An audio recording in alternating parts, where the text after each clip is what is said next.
In an average year, Canada loses about 2 million hectares of forest to wildfires. But in August 2023, Canada has already lost 15 million and counting. Hey there, you're listening to the Brief and Alberta Better podcast series.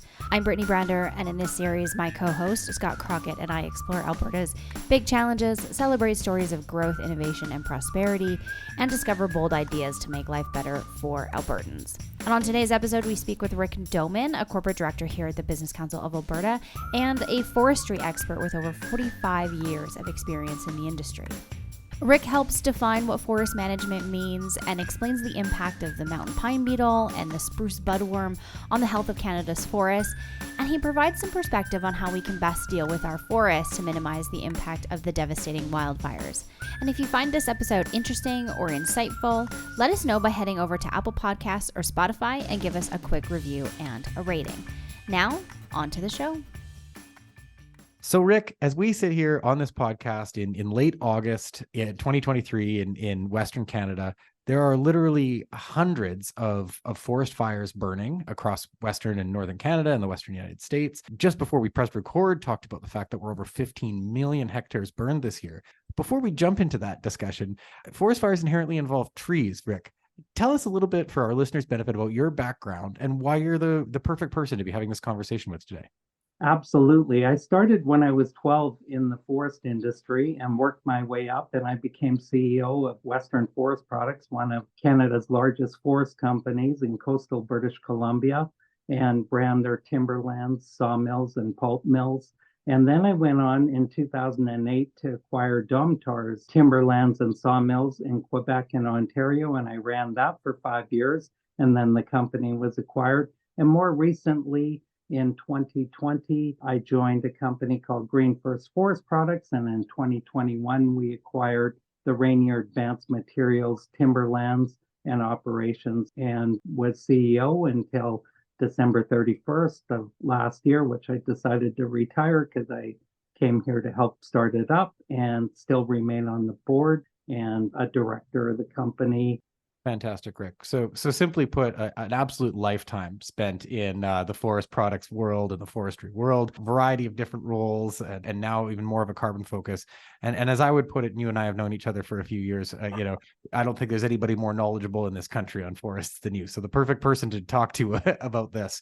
So, Rick, let me ask you, in this huge forest fire season that we've been having, there's been a lot of discussion of our changing climate and the role that that's playing. But you have some thoughts on other factors as well. Would you tell us a little bit about those? And maybe specifically tell us a bit about the mountain pine beetle and how we should be thinking about that when we're looking at these forest fires.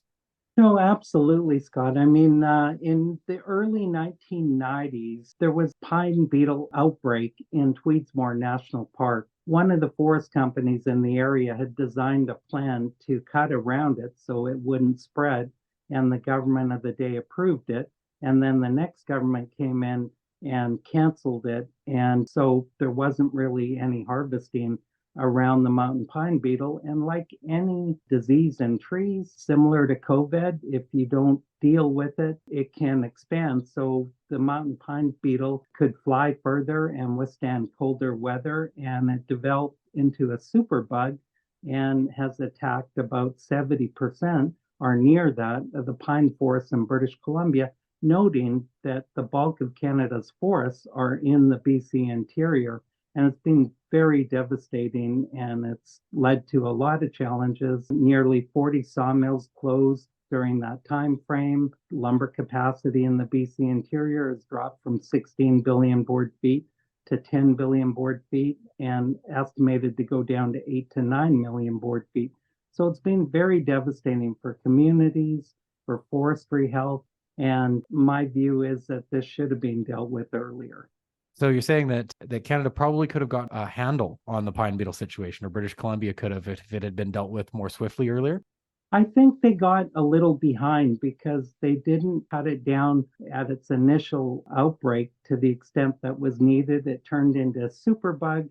And as I mentioned earlier, it could fly further and withstand colder weather. So expanded rapidly and caused a lot of challenges in the BC interior. And we have a lot of dead, diseased trees that remain standing that are more susceptible to lightning strikes and wildfires. So fast forward to today then, roughly 30 years in the future from where you started your story. How much is the pine beetle contributing to the forest fires we've seen this year in addition to climate change? Well, I think there's two things that are contributing to it. One is the disease in the forest, which in the BC interior is predominantly the mountain pine beetle. What happens with those trees is they're still good after initial infestation for 10 to 15 years, and you can make lumber out of them. It has some blue stain in it, but ultimately they become unusable for lumber. So they remain standing in the forest and they're extremely susceptible to lightning strikes because they're dead, dry, standing trees in the forest. And of course, in the BC interior, like most of Canada's boreal interior forests, they're mixed forests. So you have a mix of pine, you have a mix of spruce, and some other species. So when you have wildfires, not only do the pine trees burn down, but also it impacts the other trees also. Mhm. And what's interesting about this situation is I understand we've got a little bit of a comparison right within our own province between two of our national parks where Banff took some action to address pine beetle, and I understand Jasper did not. Are you familiar with this? And can you tell us how that's played out in those two areas? No, absolutely. I mean, Banff did an excellent job when they realized there was pine beetle coming their way from the BC interior. They cut a half a kilometer swath, as I understand, around the border, which helped slow and stop the mountain pine beetle from becoming a huge problem. In Jasper, I understand they didn't take any action, and it's come right through Jasper and into the Alberta forests, which, like British Columbia, Alberta could be impacted in the future. British Columbia initially was impacted, and then they increased the harvest to deal with it, which was a natural thing to do, and produced more lumber. And then eventually, those annual allowable cuts had to be reduced significantly, which is occurring now. And so that same potential challenge could occur in Alberta in the future. I don't know the exact handle the forestry division has on it, but certainly this coming through Jasper is a big challenge that has to be concerning. Mhm. So you'll have to forgive me a forestry analogy or joke, but I'm sure you've heard the saying that says the best time to plant a tree was 20 years ago. The second best time is today. So if the best time to deal with these problems was a couple decades ago, but the second best time is likely today, Rick, what do you think we should be talking about doing with our forests in Alberta and British Columbia? That's a great question because I think there's more we can do to improve them, not only in Alberta and British Columbia, but right across Canada and also in our territories. We're having a lot of challenges in the Yukon and Northwest Territories where they have no forest management. So we have to address this issue. And what I think should be done or considered is in Sweden and Finland, they've been harvesting trees for over 500 years. They're experts at it. They've had their challenges too over that time. 40, 50 years ago, they decided to really focus on their forests, and they've increased their forest cover in some areas by up to 50%. And how they've done that is essentially they call their forests semi-natural forests. That's the areas that they harvest timber on for their forest industry. And they have a very significant forest industry. Just to give you an example, Sweden and Finland each are nearing 100 million cubic meters a year of sustainable annual allowable cut.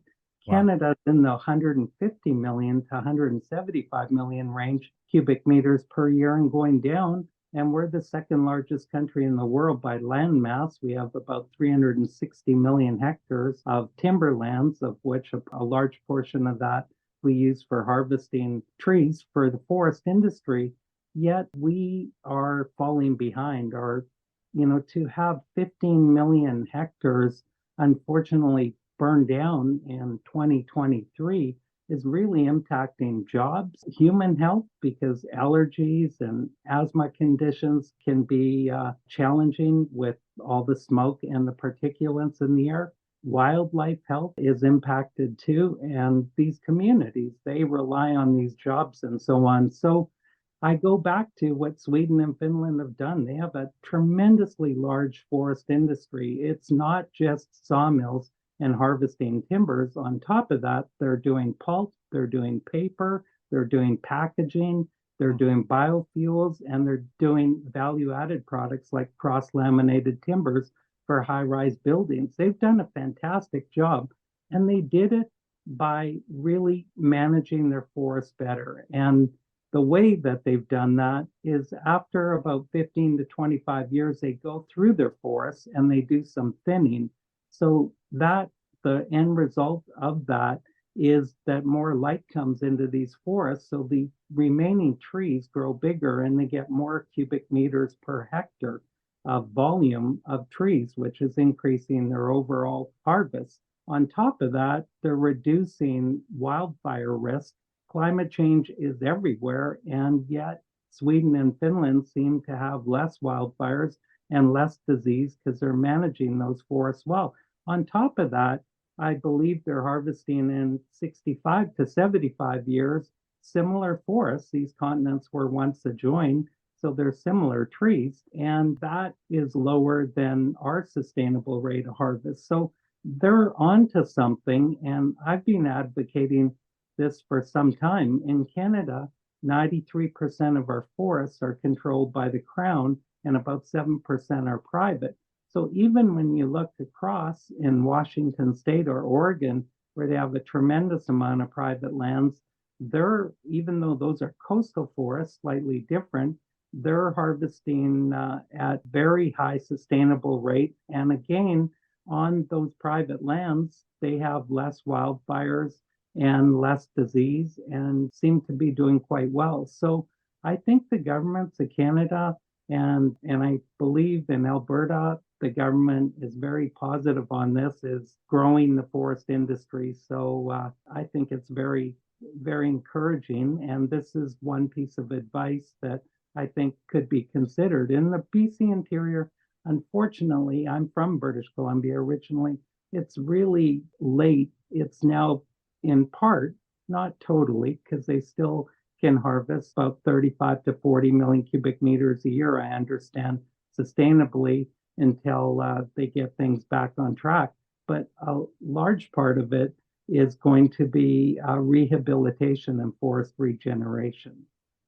So I want to unpack a couple of the terms that you said there. So one is scientific forest management, and just to get and then I want to ask you about what you meant by rehabilitation in BC. So let's do both of those. But scientific forest management, to get really tactical, is this primarily the thinning that you're talking about doing?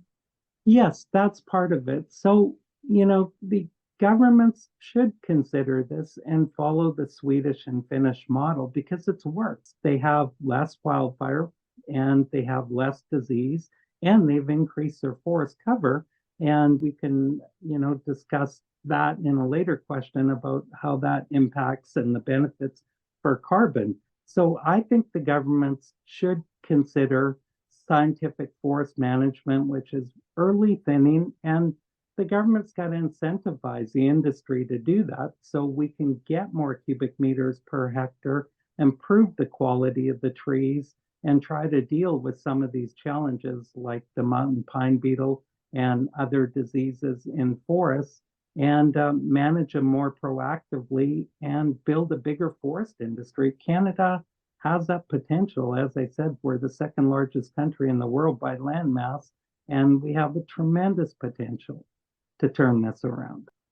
Now let's talk about rehabilitation. So you were mentioning in the British Columbia context, you said you're, from British Columbia originally, many areas of that forest in a more dire state than they are in Alberta. What do you mean by rehabilitation? What might need to be done there to get them back to a healthy and sustainable level?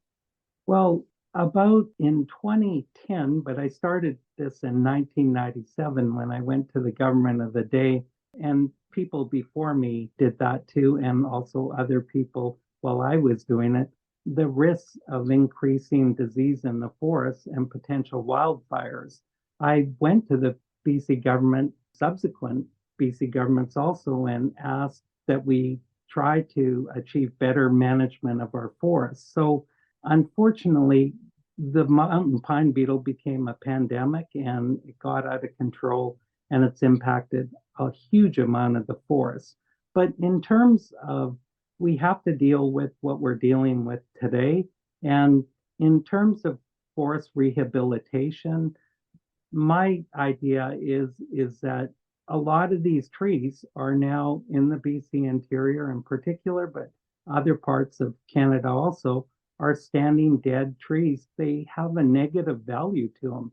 There's no real use for them except to harvest them and really replant new trees to replace them and hopefully follow better forest practices and try to reduce the risk of disease and wildfires. So that's how we're going to rehabilitate our forests.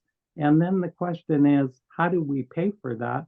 Because it's quite costly. And I have a few ideas there. One is, when we go in to replant trees, there could be potential carbon credits from those, which would help other industries in Canada, the oil and gas sector, and so on. So, in other words, governments could help with the process of cutting down those trees. It's going to create a lot of jobs in those hard hit areas, including with Indigenous communities and so on. And then replant those trees and create a healthier forest for the future. And then also not forgetting after 15 to 25 years to incentivize some commercial thinning. And the way potentially to do that is to have the ability to get revenue from carbon credits. Right. So if I can play back to you, as I understand this, so you're sort of suggesting that we could go into our forests that have, standing dead trees of little value to the forest and that increase fire danger and things like that, cut those down and replace a dead tree with a brand new tree. And that brand new tree could generate carbon credits that could be used to fund portion of the process of undertaking this thinning and management, and then eventually would itself turn into a productive tree that could generate benefits to the economy. Is that a fair encapsulation of what you're suggesting? Absolutely. I mean, we owe it to future generations to repair this damage that's occurred. And as I mentioned, a lot of it occurred because we didn't deal with it early on. So BC, parts of it in the interior have a lot of challenges. And these are positive solutions that could create jobs, replenish the forests, and provide for healthier forests for the future. The way the carbon credit market works, you could plant a seedling, and when it gets to a specific age, for about the first 30 years, you can generate carbon credits off it. And then after that, it's going to take about 80 years, plus or minus a little, to fully mature that tree. But at least you have started the process of fixing the environment and helping with reducing potentially disease and wildfires is a goal, and also having a future forest industry in the future. And also, a dead tree doesn't absorb as much carbon, and a tree that is burning down emits massive amounts of carbon into the atmosphere. So a healthy forest would really help in absorbing tremendous amounts of carbon and could be a real boon for the BC interior with those hard-hit communities. So it'd be great if government's prepared to do this. Another example is the federal government has a $2 billion tree planting program. Or 2 billion trees, yeah. 2 billion trees, I think, is their goal, right?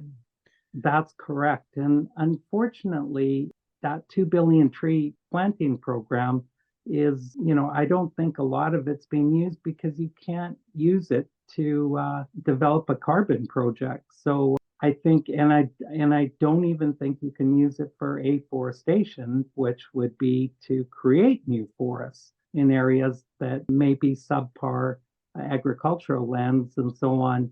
So the key is that the federal government would consider at least allowing for within that rehabilitation program of forests and using that to help increase that opportunity.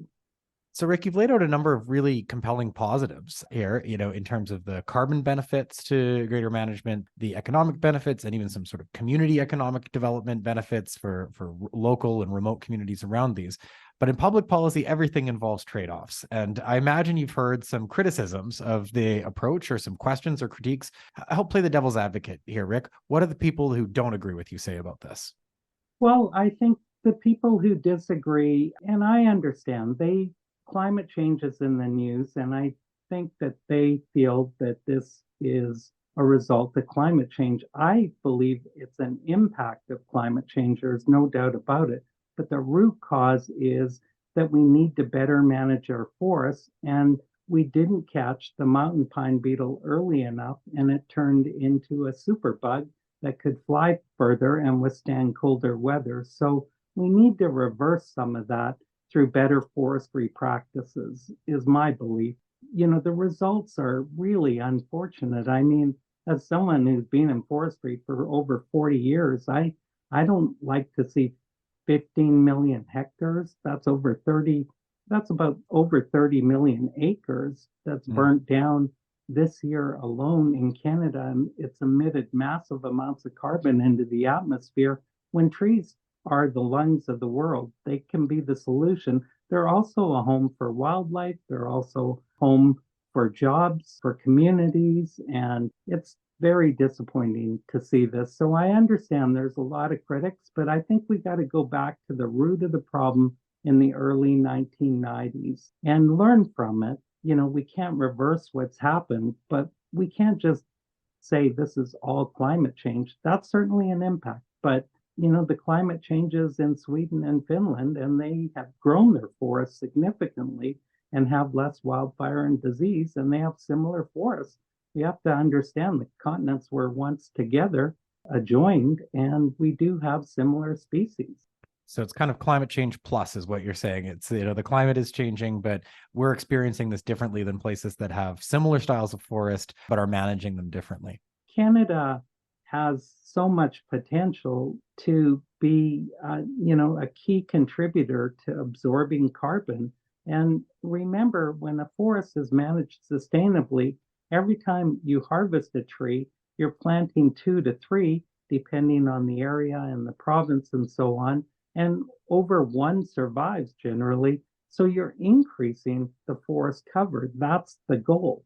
Unfortunately, the disease has gotten in the way, which has led to more wildfires and led to more challenges. Now we need to reverse that and fix it. And the BC government and the BC Interior needs to lead on that, I believe. And, unfortunately, it traveled into Alberta through Jasper National Park. And I believe Alberta is doing a good job trying to address this issue. And in the Northwest Territories and the Yukon, they just have no forest industry. So those forests haven't been managed. So they need to for the future so we can avoid this real challenging situation. Very unfortunate. Well, and it seems like this is a moment in time when Canadians are waking up and saying, hey, we need to do something differently. This is going to be a record-setting forest fire year, but on the back of several recent years of very, very large forest fire years. And I think you're offering some hopefulness that something can actually be done about this. We don't just have to throw our hands up in the air and accept this as the new normal. Well, we shouldn't do that, because with Sweden and Finland, which I've been advocating for many years, have done just a tremendous job with their forest industry, and they've grown their forests. They had challenges too. They fixed them in the last 40 to 50 years and improved them and reduced disease and wildfire risk and grew their forest industry to where it's one of the top places in the world. I mean, how do 2 smaller countries produce up to 100 million cubic meters a year of sustainable AAC when Canada is less than that combined and declining? We have to fix our forests for future generations and for current generations and for the wildlife that is their home. And these forests can be the lungs of the world. We can have active forestry within them and a healthy forest industry, and those carbon offsets can help the companies, for example, like the oil and gas producers, can benefit from this if we combine it all together and move forward with science-based forestry. Yep, science-based. That's a important term here, I think, as well, especially as we think about the role that our forests could play in terms of carbon offsets or carbon sequestration. So, Rick, I think one of the things that makes forestry so interesting is that we have similar forests in different jurisdictions. And so we can see what different people are doing in terms of their public policy approach with some of the different trees. And you've mentioned already Sweden and Finland and some of the Western United States. What's different about these places than Western and Northern Canada? Well, when you look at, for example, let's take Sweden and Finland and Norway, these are very similar forests to our boreal interior forests, and they just simply manage them scientifically in a better manner. And they've learned over a 500-year history how to improve their forests, but there really isn't much of a difference. There's slight variations in the type of trees, but they're really spruce and pine trees, the bulk of it. And is there any difference in how they're owned? Yes, there is a huge difference. In Sweden and Finland and Norway, most of their timberland is privately held, where in Canada, about 93% of our forests are held by each province, the Crown, and they give these short-term forest licenses and some long-term forest licenses, but the ownership remains with the government. And maybe that is why there isn't as much active thinning and so on. So I think the governments may want to reconsider on those licenses and make them more long-term in nature would be one solution. The other is they could consider privatizing them. I guess you're saying provide more incentive for those who are working in the forests to conduct this periodic thinning and to manage it. Because today, these forests in some of the Nordic countries, the private owners do have incentive. They do have reasons to want to maintain a healthy forest, but no one's particularly incentivized to do that in Canada. Is that fair to say? Yeah, that is reasonable because, I think the forest industry tries their very best, and the provinces make up the rules and regulations on how to manage those forests. So maybe there's ways to improve that, either through longer term security of those licenses or potentially privatization of some of those forests. Sweden, Finland, and Norway, I mean, some of the ownership of these forests goes back hundreds of years, and they pass it on from generation to generation, and they manage them very, very carefully. So we've spent a lot of this conversation talking about the western part of Canada, but there's also something going on in Quebec. Can you tell us about the spruce budworm and what we need to be thinking about there? Well, unfortunately, in eastern Canada, there has been some outbreaks of the spruce budworm, and the governments in eastern Canada are taking steps to try to address it by increasing harvests and so on. But unfortunately, that was another outbreak, and it certainly doesn't help when it comes to the impacts of wildfire. So if we don't want to have further years like this year, 15 million hectares burned compared to an average year would be probably somewhere closer to 2 million hectares. Are you saying, Rick, that we should take a more active role across the country in managing these forests? Absolutely. I think the forest industry generally does a very good job under the rules in each province that they have to follow. I think the provinces across Canada and the territories need to revisit their forest policies because, we have changes to the climate, but we have to deal with the root of the problem. We don't want this to happen again where trees weaken due to disease in these forests and it becomes more susceptible to wildfires. We have to address that. But Rick, while I have you, I do want to ask you about one of your other ideas that you shared with me, and you can tell me about how it fits in. Which is, anytime I'm fortunate enough to fly over the forests of northern Alberta, I notice something, which is a number of cut lines that run through the forests. And you have a suggestion for what we might do with those. I think over 1 million kilometers of cut lines that we have in Alberta. Absolutely. Alberta has about 1.8 million kilometers of cut lines, seismic lines, and they do create challenges. Number one is, of course, for the caribou and so on, they tend to graze in those areas.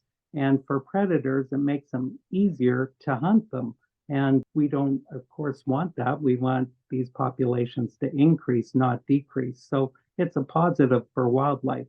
Number two is, just replanting those lines, it's a huge area, would help the forests, help the environment, and also create a massive carbon project what the oil and gas industry could benefit from in the province of Alberta.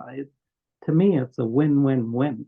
Well, I really appreciate your time today, Rick. You've shared with us a couple of really great ideas that seem to have lots of aspects of win to them for the economy, the environment, and even other sectors that sound like they're outside of forestry. And you've given us some tangible policy ideas to think of, that we don't just necessarily have to live with the current wildfire situation that we're dealing with, that we might be able to actually do something about it. So thank you, sir. You're welcome. A real pleasure. Well, thank you for joining us for this episode of the Brief and Alberta Better podcast series. This podcast is a production of the Business Council of Alberta, and you can learn more about us at businesscouncilab.com. And we'd love to connect with you on social media, so give us a follow at BizCouncilAB on Twitter, LinkedIn, TikTok, and YouTube. And finally, don't forget to subscribe and rate the show and give us a quick review. Your support helps us to keep making more of these episodes. Alberta Better is available on Apple Podcasts, Spotify, or wherever else you get your podcasts. New episodes drop every other Tuesday. Thanks for listening, and we will see you next time.